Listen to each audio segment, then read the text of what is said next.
Good morning, everybody, and welcome back to the hottest marriage show in town. This is Too Much, and I am sitting next to the better half. How are you doing this morning? I'm doing well, thank you. You're more than welcome. I just want you guys to know, this dog, she's gotten this dog to speak. Of course, this was Snacks, but Yes. But it's starting. Like, it's crazy the amount of effort that you could put into anything. I want him to learn how to speak, but quietly. Like, instead of doing a full bark, like. I know that's.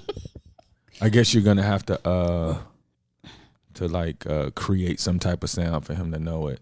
Yeah, I'll work on it. Yeah, but I just want y'all to know, like, I was thinking about all of the distractions in life that, we were given, like before we even knew what distractions were. And I'm thinking about now with our kids and this dog, the amount of time that you can put into them, that you can see things literally like develop right in front of you. And even my wife, there was a time where I used to believe that I needed to be away from the house so that I didn't get burnt out at home, because my father told me he went to work to get a break from the household. So in my mind, I said that was not going to ever happen. And I told my wife, we need me time. So I started smoking cigars and going to smoke a cigar before I came home.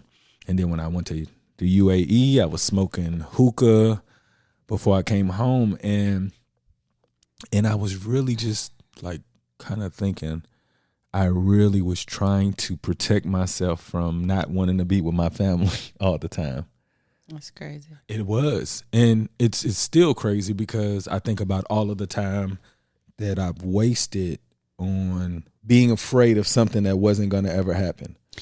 Well, I think of that as, I remember when my mom used to come home from work every day. And women, when you work all day and you come home, the level of responsibility is typically different than when a husband walks through the door or the father walks through the door. And so, when my mom used to come in, she would drive home from work. It would be like a 30-minute drive. She would come directly into the house and go directly into the bathroom. And she said she used to go in the bathroom, and I was like a motor mouth kid. So I would stand outside the bathroom door and I would talk to her, put my hand up under the door as if that was supposed to mean something, wiggle my fingers. And all she really wanted was a quiet space. In the bathroom, really, all women that I know of have tried to find a space in their house where it's off limits and the kids will leave them alone. There is no space, in case anybody wants to know.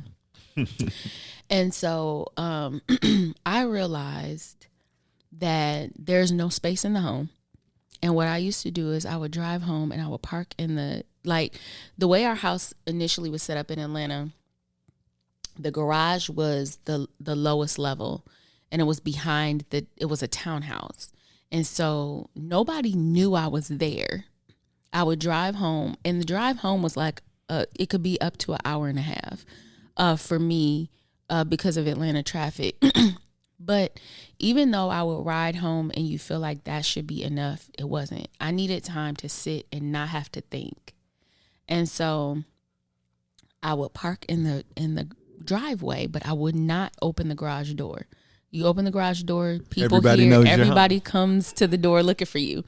And so I would park outside and I would wait there for like 45 minutes and I would just relax. I'd listen to the radio, or sometimes it would just be quiet, or I might scroll through my phone. Anything that will allow me to just have that downtime for my brain, because I knew as soon as I walked in the door, it was about to be off the hook again.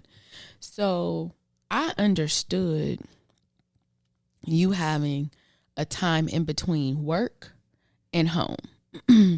I especially understood it when I homeschooled the kids, that the first 2 years in Abu Dhabi because there was no in between time. Like there was no commuting. I was at work and then I was immediately and then you was at work. home, and then I was at work. Regardless, there was no stop. So I didn't necessarily think your time away was to make it where you were trying to help yourself to not want to be where. I don't know what that was about, but I do understand needing to be able to shut off your work brain, but acknowledge John, and then come home and have to be husband and father, just like I would do. So what you're saying, like, I get it. That's the reason why I thought everybody understood the break so that they didn't want to not be at home. So I felt like my dad was on to something. He was, but what's crazy is that he felt like his off time was actually at work taking care of people. No. Like his dad did like the real work, like taking care of people. Was he in like nursing homes and nurse assistant care? Yeah. And so if anybody knows anything about being a nurse assistant, it is some of the most tiring ass work ever. Like lifting, pulling, getting things for people. Sometimes you're listening to them talk. Sometimes you're dealing with families. It's like the ultimate haze.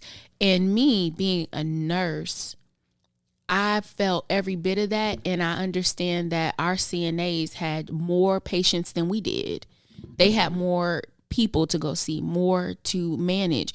And so shout out to all certified nursing assistants right now, and nurses, but certified nursing assistants, like let a nurse go up on a floor and find out that there are no CNAs. You will see a riot. We be mad than a mug. So I just want to say thank you all. But that man felt like going there and wrestling and tussling with them people was easier than dealing with two kids. Look, two kids that could cook for themselves. Two kids. That's crazy. Put on their clothes. That is crazy. Yeah. But yeah, if your dad were here today, I would definitely elevate him to the idea of a break in between work and home. Yeah. Then he would have really been able to like enjoy himself. But I think like, so the reason what I get is what I heard from when you was talking about your mother.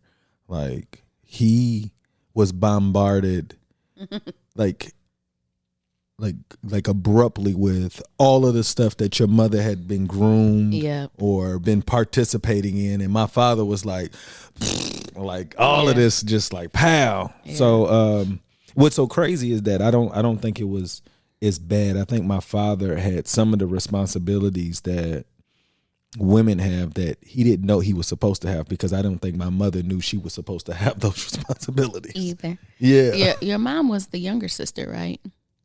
Yeah, she's the youngest. So yeah, even in that, like, I don't know, it's just something about, I was the only girl, but I feel like the younger sister, they don't have that full focus like the older sister would either in taking care of a bunch of. Her parents died when she was young. Yeah. So my mother didn't necessarily know. Yeah, so she had that stacked against her, and then your dad came through and he, so my mom, like when I think about, it made me feel like church. When I think about the Lord's goodness, when I think about how my mom would come home, and I know what my mouth was like. That woman had no rest. Bless her. Bless her.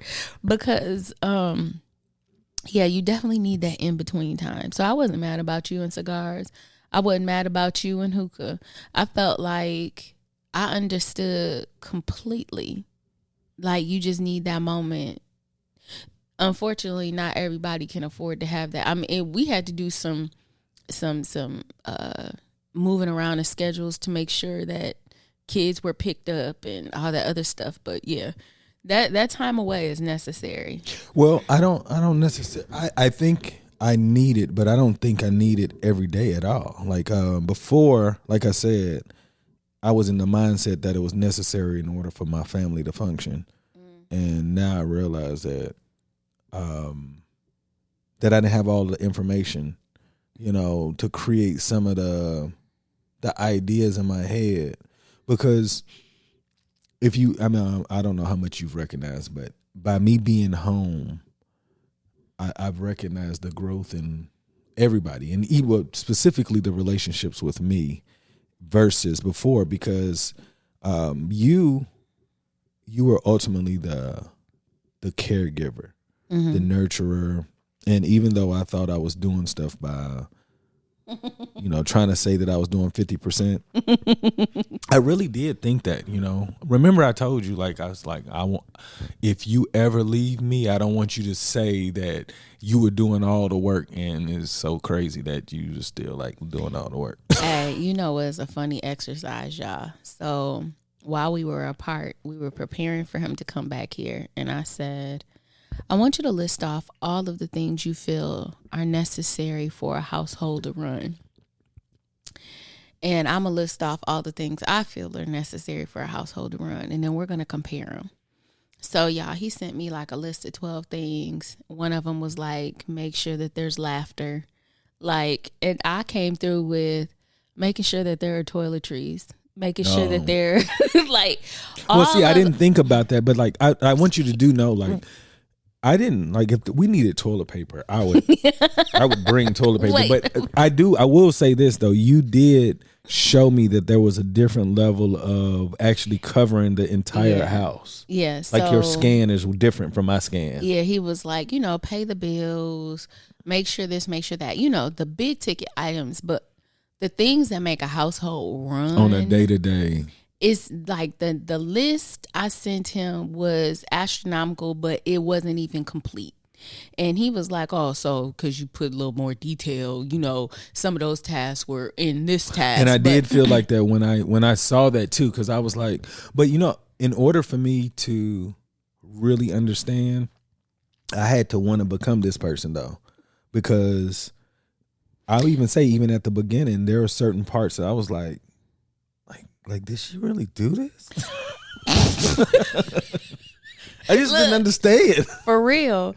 And then, and even in that list, I was like, if the kids have a project for school, going to get the supplies for the project, making sure that the project is done, those types of things he didn't do. And so when you sit there and say, we 50-50, we partnering in this. But see, what I was saying 50-50 was like, I was giving kids baths, I was cooking, I was washing clothes, I was washing dishes, I would clean the bathroom. I was like, that's the type of stuff in my head, the 50-50.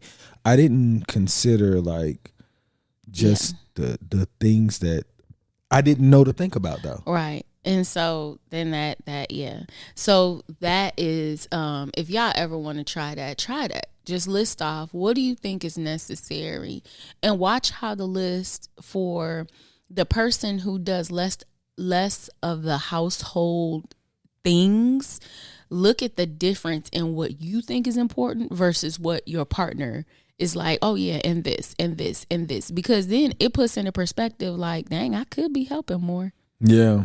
I was thinking how, even then I was in my head, I was doing so much. And I remember asking you, like, what, let me know so that I could do more things. Mm-hmm. And I remember the thing, I thought you were going to mention this earlier, but I want everybody to know that I've always tried to become better. And I'm going to give you an example of, this is the very beginning. I don't even think we were married. And she said, there's a study that says that women always sleep closer to the door because little kids will go to the closest parent. Mm-hmm. And what did I do? And I said, I want switch sides. Yep. I said, I want the responsibility of that, because in my head, I didn't want her to think that, I didn't want these misogynistic views to play a role in the way women are treated in my household. So did you find that was true? No. I don't know. I don't know, because I was looking forward to it. So it never like bothered me. Yeah. After that, no matter where we were, he was always on the side closest to the door.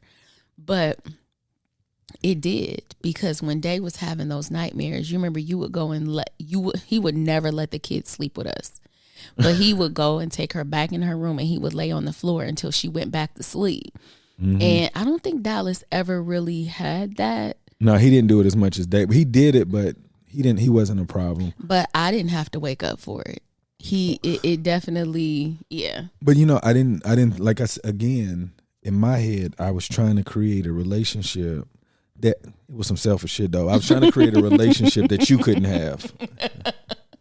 I know it's so crazy because I look, check this out. Why is he competing? Because I want to be the best. And it's so crazy.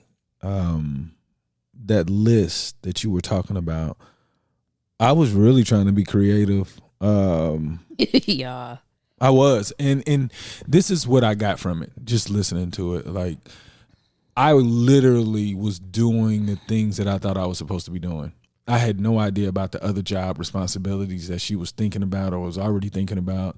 Like, there was so many things that I'm like, wow, I guess you do have to think about that. And I'm like, if neither one of us thought like that, this house would be a chaos. Yeah, it would.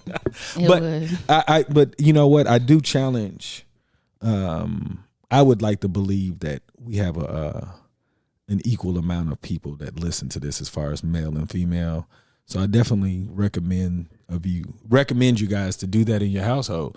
Just kind of see what you aren't really doing, or go see how much work you're really doing.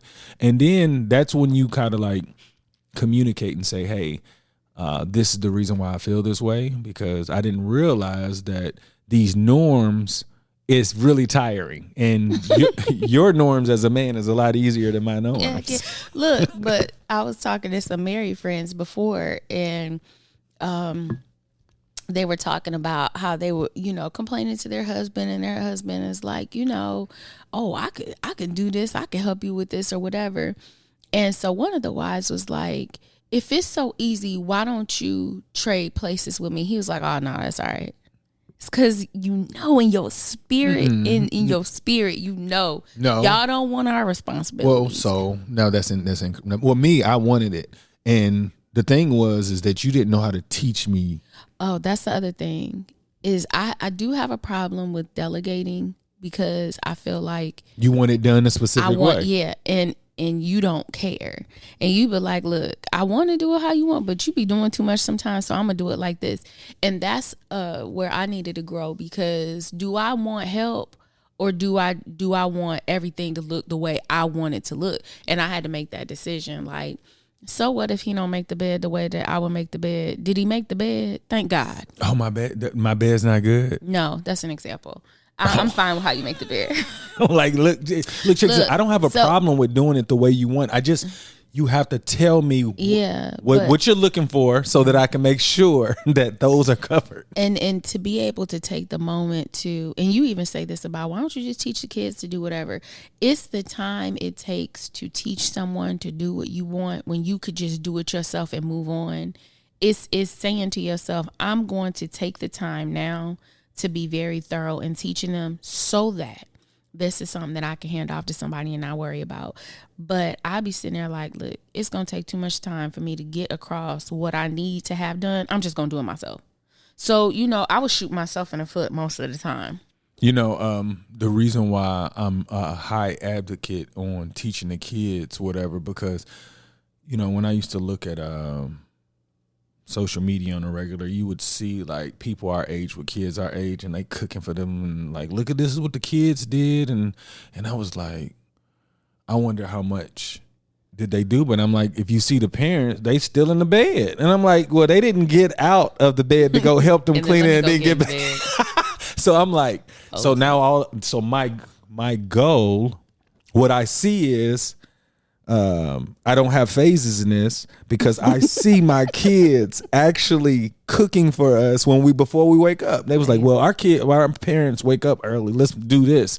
But I'm like, how do they get there? They can't get there unless we start practicing and they get familiar with the kitchen. Yeah. So even though I will say this, it pains me sometimes to know that if a meal is going to require my assistance, and if Kanika is not in a happy mood, she's not going to just go get in the kitchen. So then I'm like, I'm going to have to go in here. But what I do enjoy after, regardless if the product is good or bad, the kid, whoever it is, feels really good about what they did. And I feel like they're going to become very comfortable at some point, because I definitely know adults. I know adults that don't even have a real oven. That's not fair. No, I'm just saying. I know, like, no, I'm saying, like, there are adults that just, rather order out or eat something that doesn't require an oven. When I say an oven, I'm talking about a stove too. Yeah. But I'm just saying, I want my kids to be able to navigate a lot easier. I agree. And the most difficult part of a bad diet, and this is what I've recognized, when you have a bad diet, it's easier to cook. So if you can try to teach the kids some better, healthier meals when they get older, it won't be like they're changing their lifestyle. They already know how to cook healthy meals, because most of the time we can't change our lifestyle because we have to reteach ourselves to cook something different. And a lot of times when we cook or buy something, it's really easy to think. We don't have to think that much, but that's going to require us to think. And that's why we don't think, because we just go to the easy thing. Oh yeah. Yeah. It does feel like it's a lot,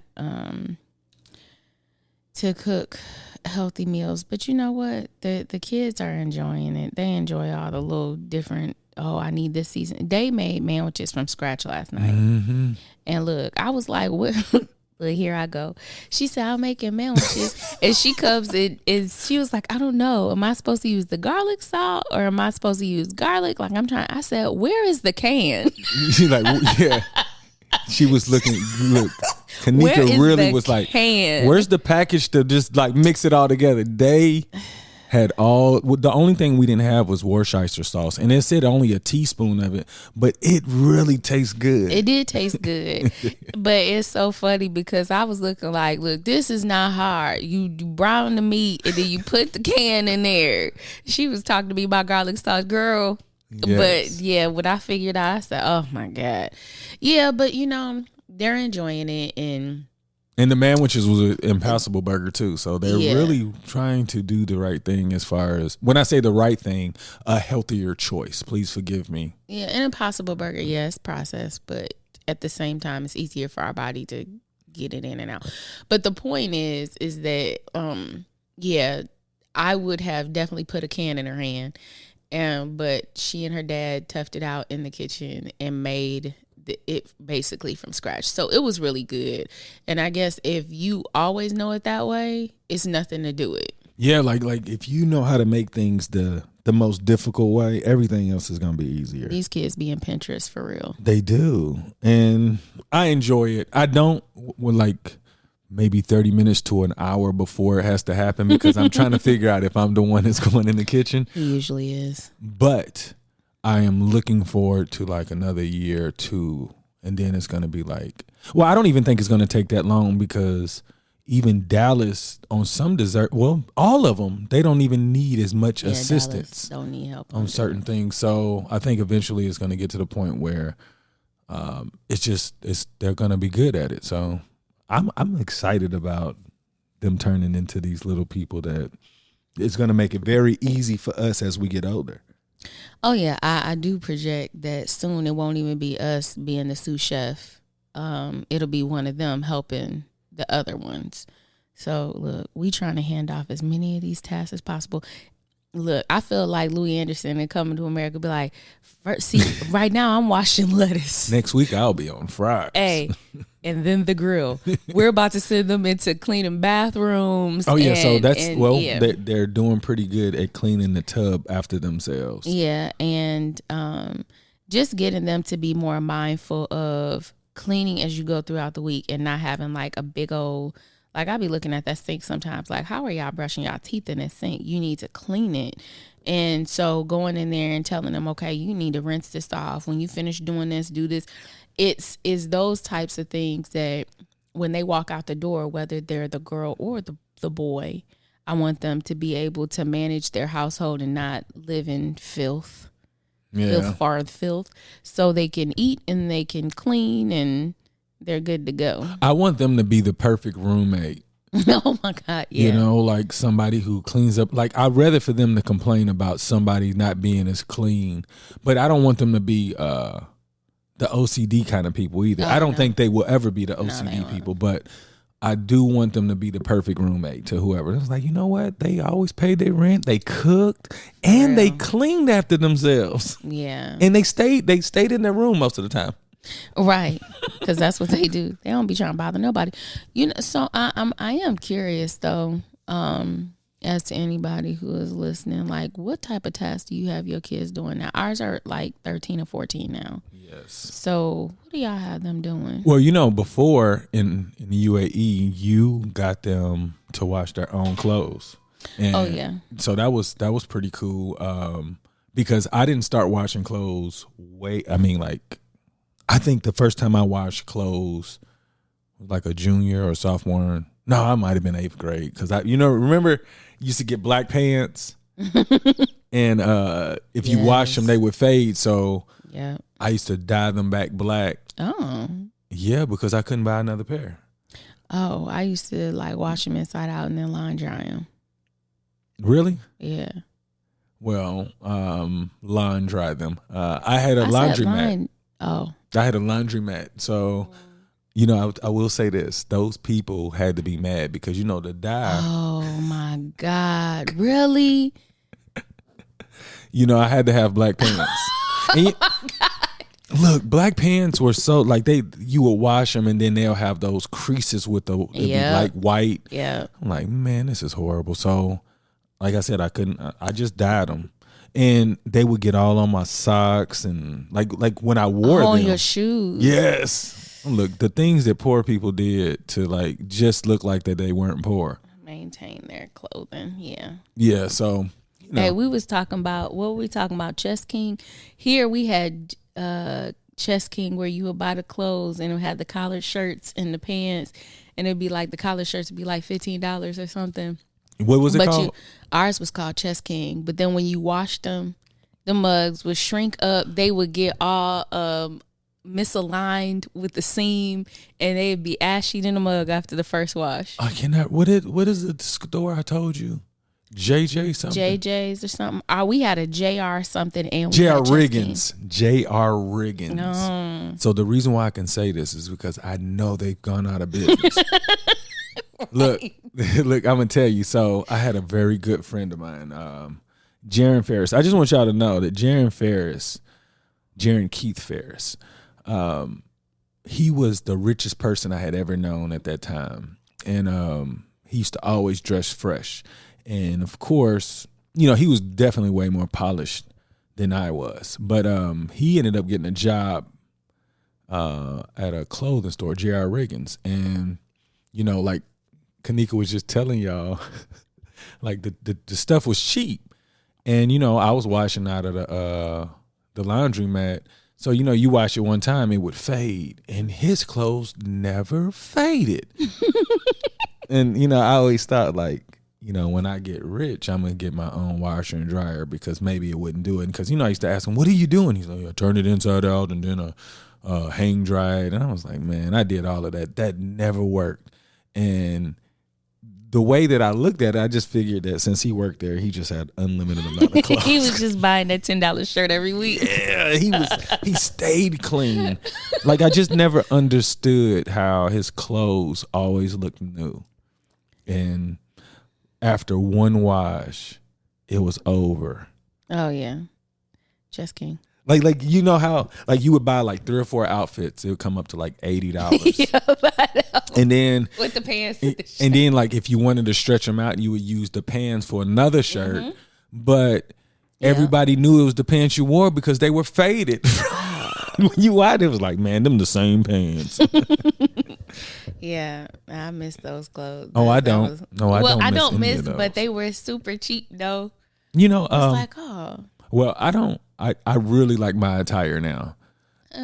Yeah, his attire consists of hoodies and sweatpants. Yeah, and well, no, when we go out, I know how to Oh, dress. yeah, you know how to dress when you go out. But I'm saying, like, overall, it's very comfortable.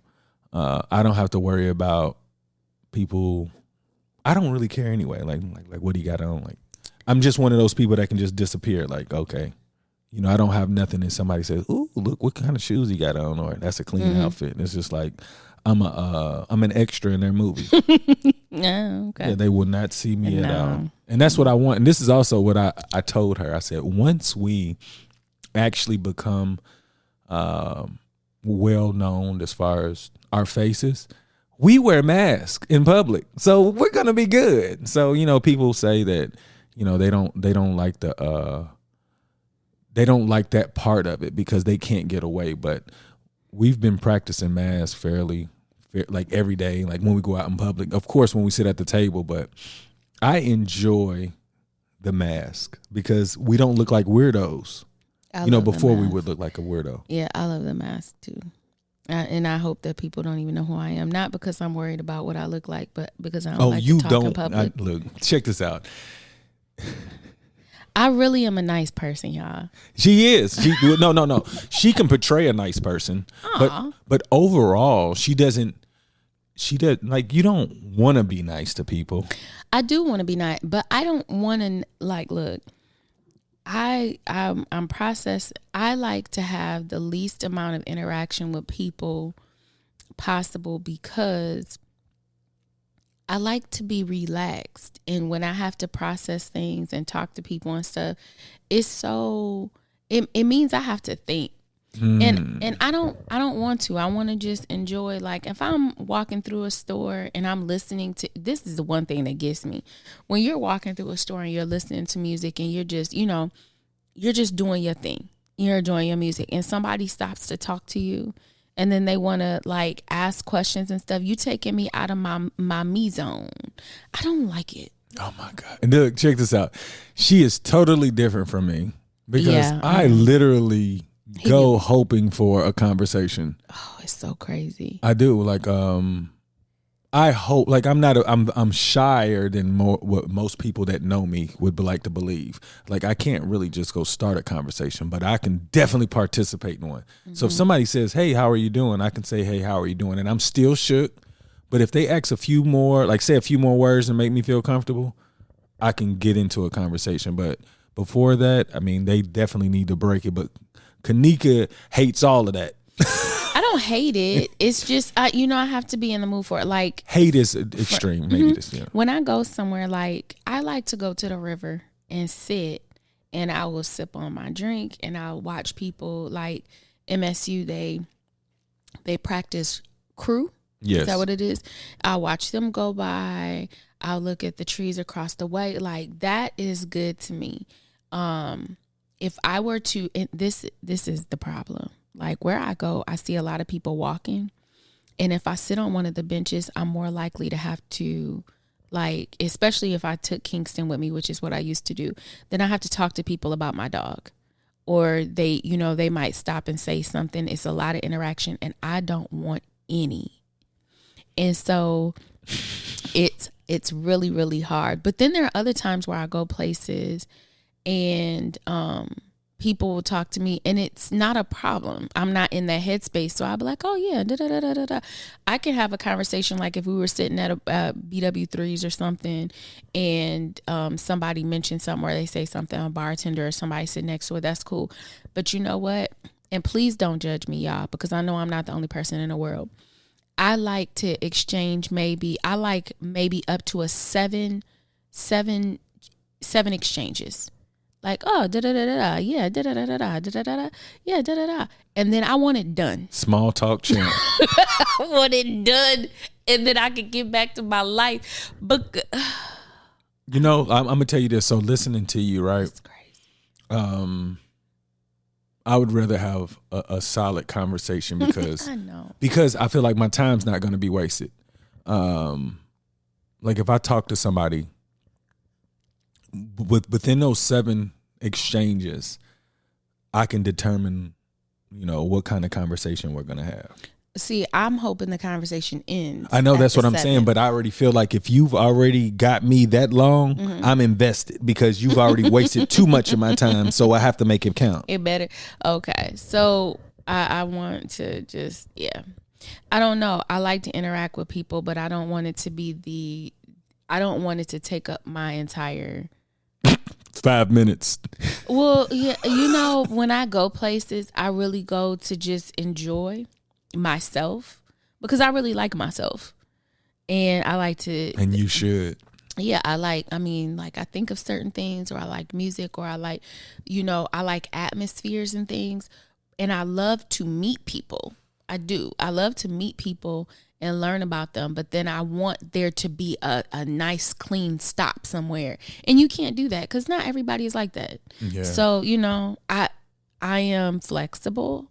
I continue conversations. If I feel like someone is really, really interested in talking, I'll keep talking, and it'll be meaningful responses. It won't be like an asshole and I'm trying to like, oh yeah, well, make it real dry so that they stop.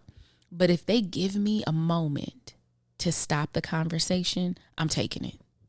Now, that's not the truth with my family. Every Sunday we have a phone call. My brothers are out of state and my mom and I are in the same state. And so we all get on a call on Sunday afternoon, and it's hard for me to not, like, I'd just be talking and talking. Mom be like, Nika ain't gonna let nobody get no words in edgewise. My brothers have really learned how to push me out of a conversation, but with people outside of them, yeah, I be trying to stop the show. Please. Well, I do like that about you guys too. Like, you guys make it a point to just catch up, and I think that's pretty dope. I don't have that. I don't even know how to have that. Like, honestly, I don't really like talking to people on the telephone or in a group setting like that. I like to do the face to face, but on like the way that y'all do, I just feel like I want to talk too much and I'm going to take away. So it's like, I'm probably not really good at this. Yo, it's so hard for me to be quiet, and I'd be like, don't even. I try not to even start talking in the family call because I'll take over. I think your family actually talk to people throughout the week, so you're talking to them. It's like catching up. Maybe. No, I'm serious. That's got to be it. But I will say though, I enjoy. Oh yeah, I wouldn't say this. I do enjoy talking, but I was talking to my wife about just the seriousness of my conversations. And before she used to say she was just so tired and exhausted from like the content or whatnot, because it was always like so much thinking involved. And then I was thinking the reason why, like I told her that when I have conversations with people make me feel like, thank you for having this conversation with me. But my wife, she never believes the type of conversations I have with other people because it's so regular to her. So when we have these great conversations, like I know what a great conversation is. So when I hear, when she and I have it, she takes it for granted. And being that she don't talk to other people for real, she don't realize that other people don't really they don't be talking about, they just talk small talk. Like, and honestly, it takes a lot to ask somebody how they're doing. And do you really want to know? Like, that's the fakest small talk. That's being fake for real. When you ask somebody how they're doing, like, do you really want to know? And if you really want to know, can you help them? And I think we've gotten to the habit where asking these questions that people really don't care about. They want to know how you're doing as long as it's good and they ain't got to do nothing for you. Yeah. I'm well. I'm well. All is well. Awesome. It is so crazy. Like that's the disconnect.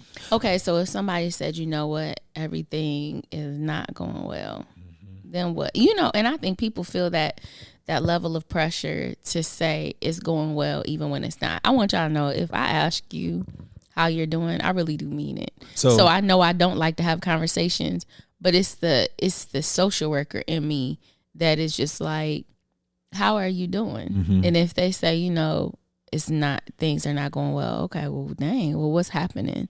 Because I do recognize that sometimes people need conversation, and if I can help, I want to help. Mm-hmm. But if you just out here to shoot the shit, I'm just not. I think the I'm not reason why interested in the reason dragging why it out. you don't want you're not shooting the shit if you're talking something real. Shooting the shit is small talk. Yeah, but I feel like in most cases, people just want to do small talk with me. Like they're not trying No, to have you make them feel like that's what they're gonna get. Hey, this 7th exchange is better be good. No, but but if somebody was like, Nick, it's not going well. Like that's when my brain switches off from, Kanika serving, and it starts to be like serving someone else. So then I'll be like, oh, okay, well, what's going on? Well, how is that? And trying to help find and trying to figure out, am I supposed to be listening or am I supposed to be solution focused right now? So I am able to come outside of myself and serving myself and recognize that part. But that's a particular type of pressure that brings you out. It's not because you want to do it.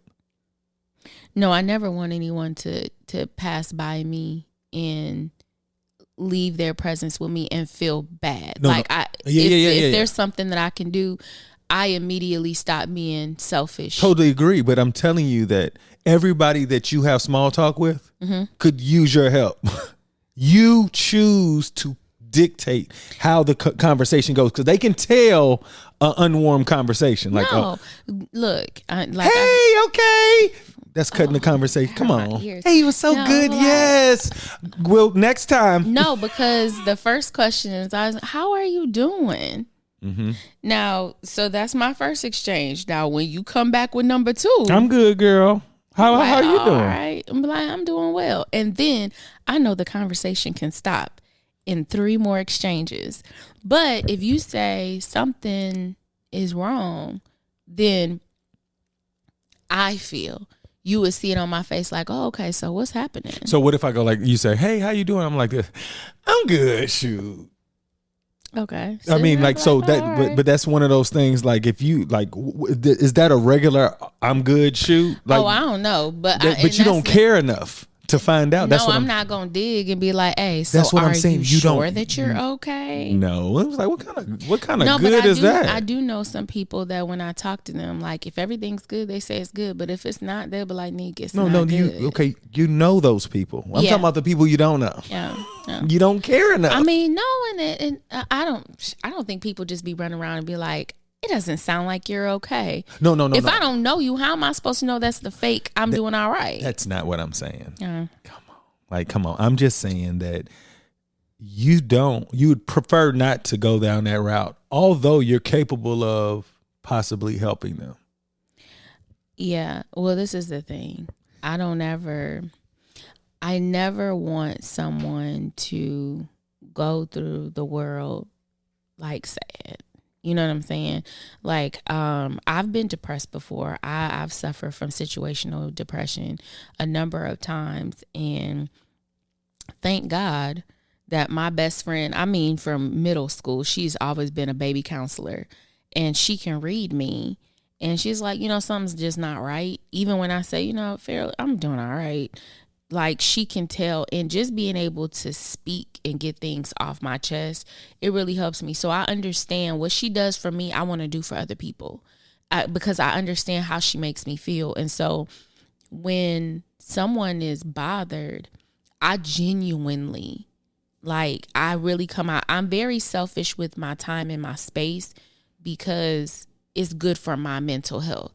But I genuinely never want anyone to leave an interaction with me and struggle with something if they could have just said something, and then I'd be like, well, what about this, or help them with next steps of, well, who could you talk to, or maybe talking to me and bumping around some possibilities of what to do. And sometimes people just want to listen. And she said that to me before.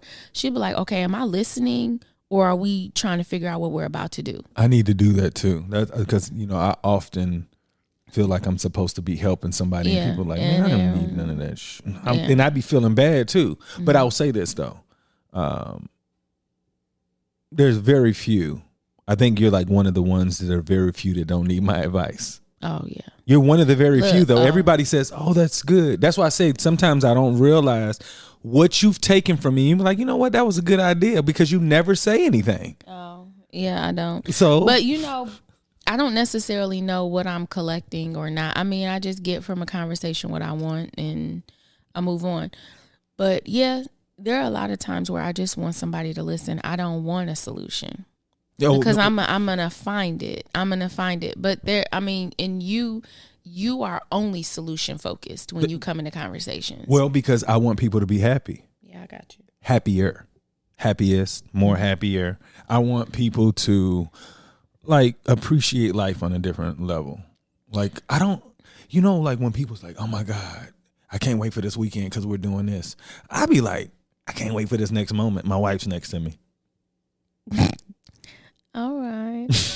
No, but I'm saying, like, if you can appreciate moments like that, then so to me, that like now mind you, there was a time where I didn't want to talk to anybody. I did enjoy good conversations, but now it's like I have a different level of freedom where I'm like, I'm happy for a reason. Maybe I can rub off, give some of this energy. So that's just the mindset. And I don't get to talk to people every day, but I do look forward to it. I'm talking about like new people. Oh, okay.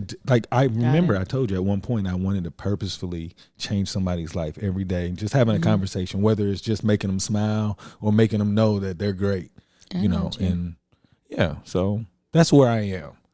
So how are you feeling now? I'm feeling fine. You look genuinely. Fine. Genuine. It's silly. No, but we want to thank everybody for tuning in. This has been another wonderful episode with two people that happen to be married for a long time. We've known each other for 20 years and we are still learning each other. And it's been really fun. And I will say, before we go, yesterday in my head, there was a level of pettiness because my wife and I weren't talking like what we used to. And I was just like, I'm just going to do everything she wants me to do. And if I did everything she wanted me to do, to me, that's called being petty because I'm going to do more than she wants me to do. Continue I want you to be petty then, friend. And I can't do that to my wife. I gotta elevate my wife and she don't be having time for that. Hey, if that's your petty, continue, sir. Look, but I want to thank y'all again. It's been wonderful. This is wrapping up actually our 22nd episode. And it's been fun. And thank you again for supporting the Lewis Squad, doing too much. Attack the day with relentless tenacity, being all opportunities to your will. GATA. Get after that action or that action will get after you. Tupac. Boom.